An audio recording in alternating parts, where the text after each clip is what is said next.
الحمد لله رب العالمين قيوم السماوات والأرض إله الأولين والآخرين وأشهد أن لا إله إلا الله وحده لا شريك له وأشهد أن محمدًا عبده ورسوله صلى الله وسلم عليه وعلى آله وأصحابه أجمعين أما بعد فنواصل أيها الإخوة حفظكم الله مجالسنا حول كتاب الله وسنة رسوله صلوات الله وسلامه عليه. Donc on poursuit, on reprend, mes très chers frères, qu'Allah vous préserve, vous et vos proches, nos modestes assises autour du noble Coran et de la Sunna. فيقول الله تبارك وتعالى في كتابه الكريم أحسب الناس أن يتركوا أن يقولوا آمنا وهم لا يفتنون ولقد فتنا الذين من قبلهم فليعلمن الله الذين صدقوا وليعلمن الكاذبين. Allah subhanahu wa ta'ala nous dit dans la sourate Al-Ankabut, est-ce que les gens croient, est-ce que les gens pensent qu'on va les laisser dire j'ai la foi sans les éprouver? Est-ce que les gens pensent, est-ce que les gens croient qu'on va les laisser dire j'ai la foi sans les éprouver? وَلَقَدْ فَتَنَّا الَّذِينَ مِنْ قَبْلِهِمْ. Et Allah nous dit, et nous avons certes, et le nous ici c'est un nous de royauté, c'est Allah subhanahu wa ta'ala qui s'exprime en son nom. Et nous avons certes éprouvé ceux qui vécurent avant eux. C'est ainsi qu'Allah connaît ceux qui sont véridiques et qu'il connaît ceux qui mentent. أي أظن الناس إذا قالوا آمنا أن الله يتركهم بلا ابتلاء ولا اختبار. الفتنة هي الاختبار، فلا يترك الإنسان أن يقول آمنت أنا مسلم أنا مؤمن أنا على السنة النبوية، فلا بد أن يبتلى ويمتحن. C'est-à-dire, lorsqu'Allah nous dit subhanahu wa ta'ala أحسب الناس, est-ce que les gens pensent أن يتركوا أن يقولوا آمنا, qu'on va les laisser dire j'ai la foi et il n'y aura pas, ils ne seront jamais éprouvés, ils ne seront jamais exposés à des tentations, à un examen, à des troubles? Est-ce que les gens pensent cela véritablement? Et la vérité est que les troubles qu'une personne peut connaître, les tentations qu'une personne peut avoir à affronter, les épreuves qui vont toucher, qui vont frapper tel et tel parmi les croyants et les croyantes, tout ceci est un examen. Tout ceci est un test. Toute personne qui se déclare musulman, qui s'identifie en tant que musulman, en tant que musulman, toute personne qui va dire « Ana muslim », je suis musulman, « Ana mu'min », je crois en Allah subhanahu wa ta'ala, en son messager sallallahu alayhi wa sallam, en ses anges, en ses livres, en ses prophètes, au destin. Tout musulman, toute musulmane, tôt ou tard, sera exposé à des épreuves. Tôt ou tard, sera exposé à des tentations ou à des troubles. c'est quelque chose dont personne, parmi les croyants et les croyantes, peut échapper. Et le fait d'être croyant ne nous protège pas de cela. Le fait d'être croyant ne nous protège pas de cela. Comme nous dit Allah subhanahu wa ta'ala, وَلَقَدْ فَتَنَّا الَّذِينَ مِنْ قَبْلِهِمْ. Nous avons certes éprouvé ceux qui vécurent avant eux. فَإِنْ صَبَرَ عَلَى إِيمَانِهِ وَثَبَتَ عَلَى إِسْلَامِهِ عِنْدَ الْفِتَنِ فإنه صادق في إيمانه وأما إن انحرف عند الفتن وانصرف عن الجادة فهذا كاذب وقد يكون منافقا. Et la personne, donc, le postulat de départ, la base, c'est que personne ne peut échapper aux épreuves, personne ne peut échapper aux tentations, personne ne peut échapper aux troubles. Ça, c'est la base. Maintenant, comment on va se comporter face aux tentations, face aux épreuves, face aux troubles? C'est là le point important. Si la personne, face à tout cela, elle s'efforce de patienter, elle s'efforce d'endurer avec foi et espérance de la récompense d'Allah, si la personne, elle s'efforce de rester dans le droit chemin, avec ses hauts, avec ses bas, avec ses forces, bien sûr, et ses faiblesses, mais elle s'efforce, elle se cramponne, elle s'attache pour rester dans le droit chemin, eh bien, c'est que cette personne était véridique. Lorsqu'elle disait « je suis musulman, je suis musulman », lorsqu'elle disait « ana minal mu'minin », je fais partie des croyants. Si lorsque l'épreuve est venue, lorsque la tentation est venue, lorsque les troubles sont venus, lorsque la calamité est tombée sur lui, la personne, homme ou femme, reste stable, reste ferme dans sa religion, dans sa foi, avec, comme on a dit, ses forces et ses faiblesses. Eh bien, c'est que cette personne était véridique dans sa prétention. Et si la personne, face aux tentations, quelles qu'elles soient, tentation de l'argent, tentation pour les hommes de la gente féminine, tentation de la renommée, etc. Si face aux troubles, la personne elle est touchée par quelque chose de difficile qui la concerne elle, ou un membre de sa famille, ou dans son argent, ou dans sa santé, ou la communauté, etc., etc. Si la personne face aux troubles, ou face aux tentations, elle commence à zigzaguer, elle commence à s'éloigner de sa religion, alors c'est que cette personne, elle a un problème au niveau de sa sincérité. On ne va pas dire que cette personne n'est pas croyante, n'est pas musulmane, mais c'est qu'elle a un souci au niveau de sa sincérité, elle a un souci au niveau de sa foi. Et si la personne, quand elle est touchée par quelque chose de difficile, elle sort de l'islam, ou elle renie l'islam, ou elle commence à dire des paroles étranges au sujet d'Allah subhanahu wa ta'ala, ou au sujet de l'islam, eh bien c'est que cette personne, de base, était hypocrite. Wal'iyadhu billah. Et c'est quelque chose à laquelle on doit faire attention. Parce que la vérité, c'est qu'on est exposé aux tentations, aux troubles, aux épreuves, constamment dans notre vie de tous les jours. Simplement, une personne, elle prend le volant. Elle va faire quelque chose, une tâche, elle va faire des courses, etc. Vient une personne qui lui coupe la priorité. Quels sont les premiers mots qui vont sortir de notre bouche?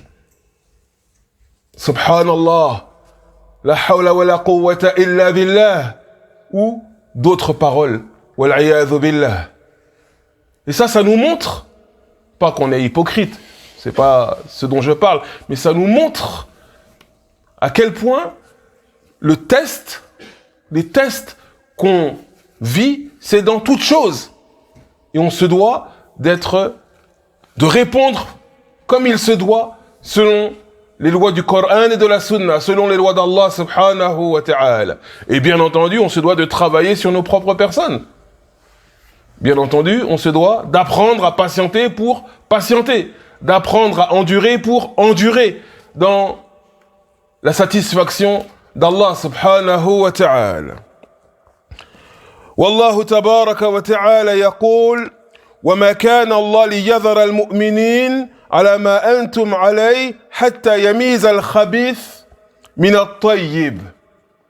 Allah nous dit subhanahu wa ta'ala dans la sourate Ali Imran, et Allah n'est pas du genre à laisser les croyants dans une situation telle que celle dans laquelle vous êtes jusqu'à ce que se distingue le bon du mauvais. Ou, en l'occurrence ici, jusqu'à ce que se distingue le mauvais du bon.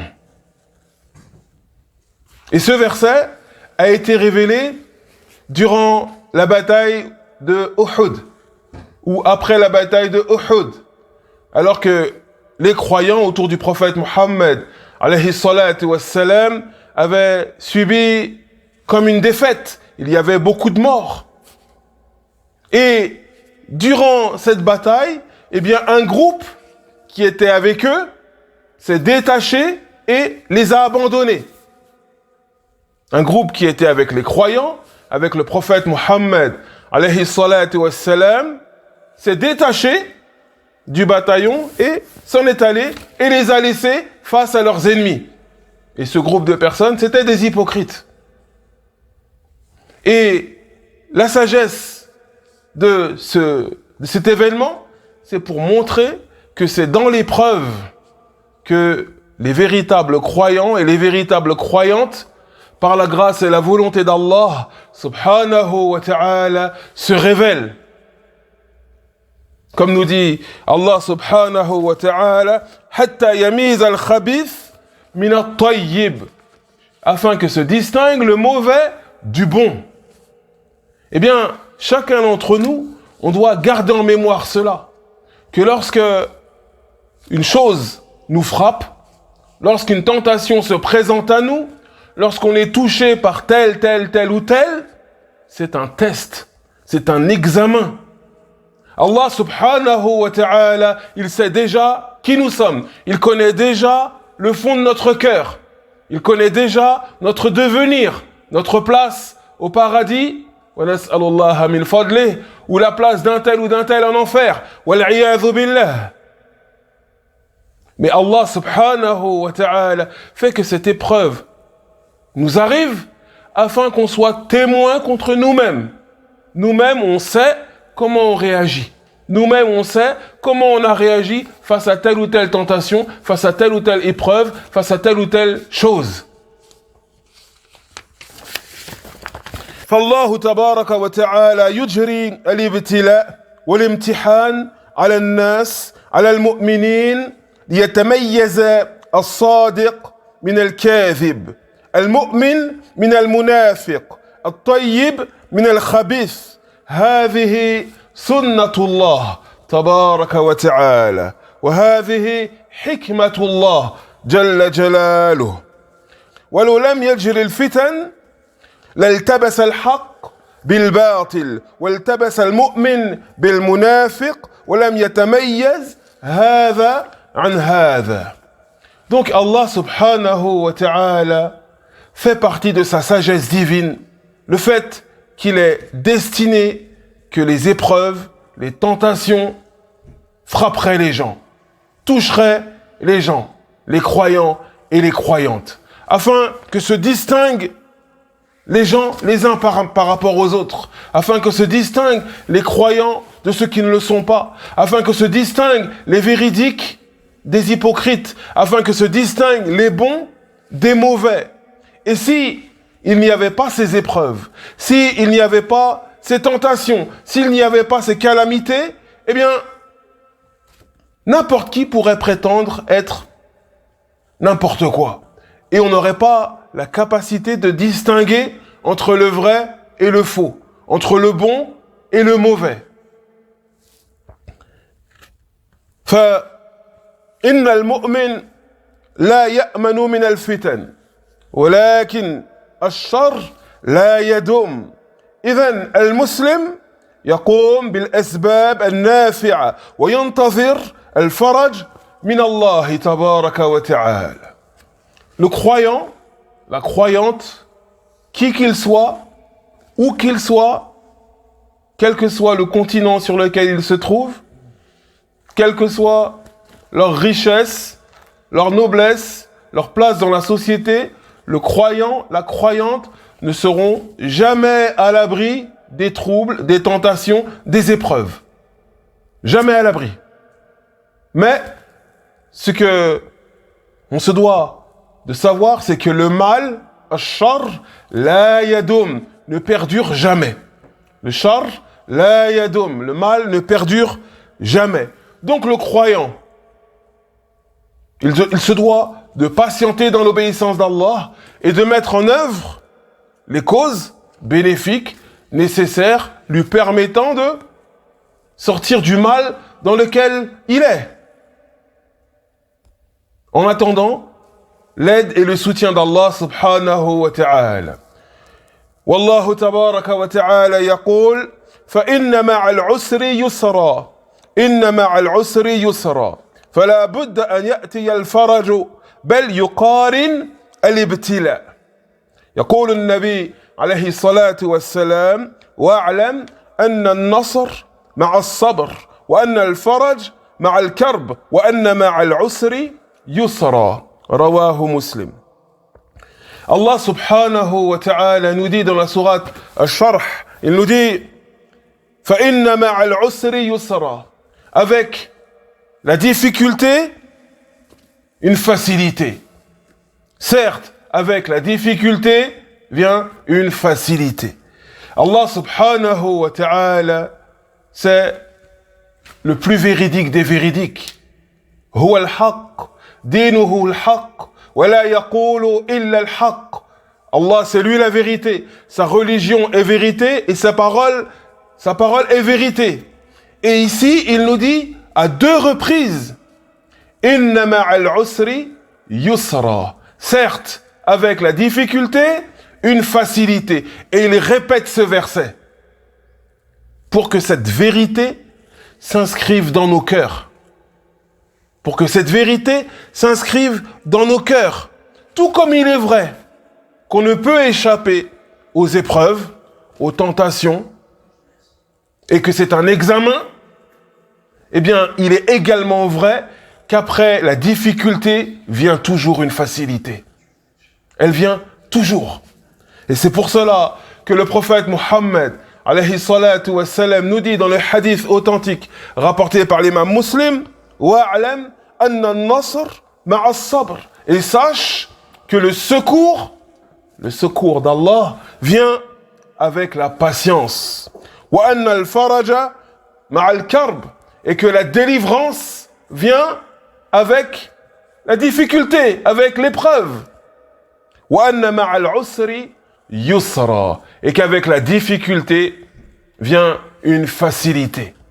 À savoir que lorsque l'épreuve tombe, lorsqu'une tentation tombe ou nous touche, lorsque des troubles nous touchent, ces troubles, ces épreuves, ces tentations sont toujours accompagnés du remède d'Allah, toujours accompagnés de la solution, du secours d'Allah, de la délivrance. Les deux viennent en même temps, sauf que l'épreuve, le trouble, la tentation se manifeste en premier. Mais le remède, la délivrance, le secours descend toujours en même temps. فلا ييأس الإنسان عندما تكثر الفتن وتكثر الشرور فإنه يطمئن نفسه ويطمئن غيره عند حدوث الفتن ويقول الحمد لله نحن على هدى نحن على دين واضح والفرج قريب والشر سيزول بإذن الله. Ainsi, le croyant ne doit jamais désespérer. Le croyant ne doit jamais désespérer. Jamais. Et même lorsque les troubles se multiplient, lorsque le mal se diffuse en grand de partout, eh bien, le croyant, il reste il se doit de rester stable, il se doit de rester confiant en son Seigneur, subhanahu wa ta'ala. Il se doit de s'apaiser lui-même et d'apaiser les gens autour de lui. Il se doit de vivre avec cette certitude qu'il est dans la vérité. L'islam, c'est la vérité. Le noble Coran est vérité. Les enseignements du prophète Mohammed, alayhi salatu wassalam, sont vérité. Le croyant, il se doit de s'apaiser avec cela, en se disant, Naam, on est dans une époque difficile, le mal se propage partout, mais j'ai la vérité avec moi. Si je m'accroche, me cramponne à cette vérité, tout ira bien. Bi'iznillahi tabaraka wa ta'ala. Le croyant se doit de s'apaiser lui-même et d'apaiser les gens autour de lui. Et de savoir que le secours, la délivrance d'Allah est proche.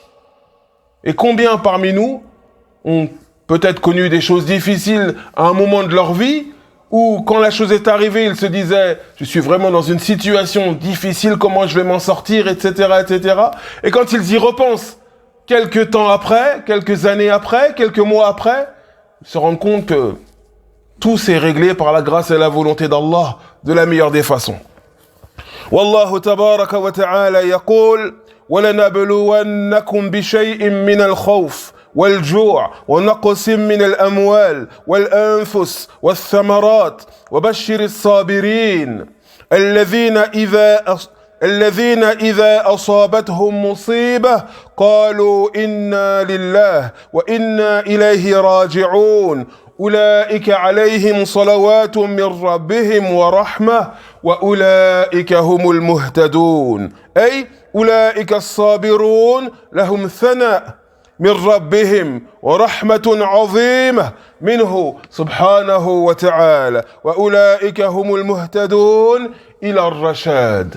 Et Allah subhanahu wa ta'ala nous dit, certes, nous vous éprouverons par un peu de peur, par un peu de faim, par des réductions d'argent, réduction de vos biens, par la perte de proches, par la réduction de récolte. وَبَشِّرِ الصَّابِرِينَ. Mais fais la bonne annonce, annonce la bonne nouvelle à ceux qui patientent.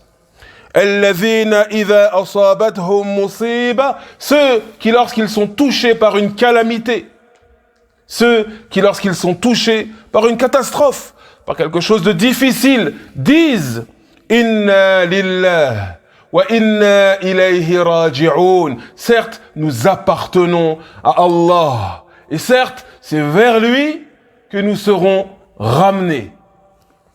Ulaika alayhim salawatun min rabbihim. Pour cela, les éloges d'Allah.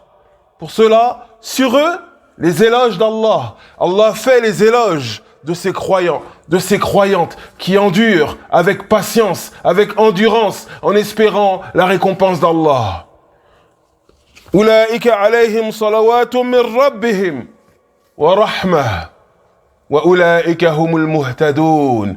Allah, cela, de ces personnes-là, de ces croyants, de ces croyantes, Allah fait les éloges et il les couvre de sa miséricorde. Et il les couvre de sa miséricorde. Il leur pardonne leurs fautes, leurs erreurs, leurs faux pas. Et ceux-là sont les bien guidés. Allah subhanahu wa ta'ala les guide sur le droit chemin. Il raffermit leurs pas sur le droit chemin. Ceux qui patientent, ceux qui endurent dans l'épreuve, face à la tentation, face au trouble, Allah subhanahu wa ta'ala leur garantit ces trois choses. Il fait leurs éloges auprès des anges, au-dessus des 7 cieux. Il les couvre de sa miséricorde et il leur accorde la guidance. فنسأل الله تبارك وتعالى بأسمائه الحسنى وصفاته العليا نسأله العفو والعافية في الدنيا والآخرة.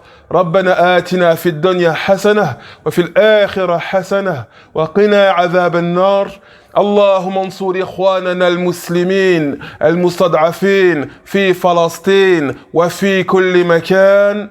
اللهم بلغنا رمضان وبارك لنا فيه. اللهم بلغنا رمضان وبارك لنا فيه. هذا وصل اللهم على نبينا محمد وعلى آله وصحبه أجمعين، والحمد لله رب العالمين.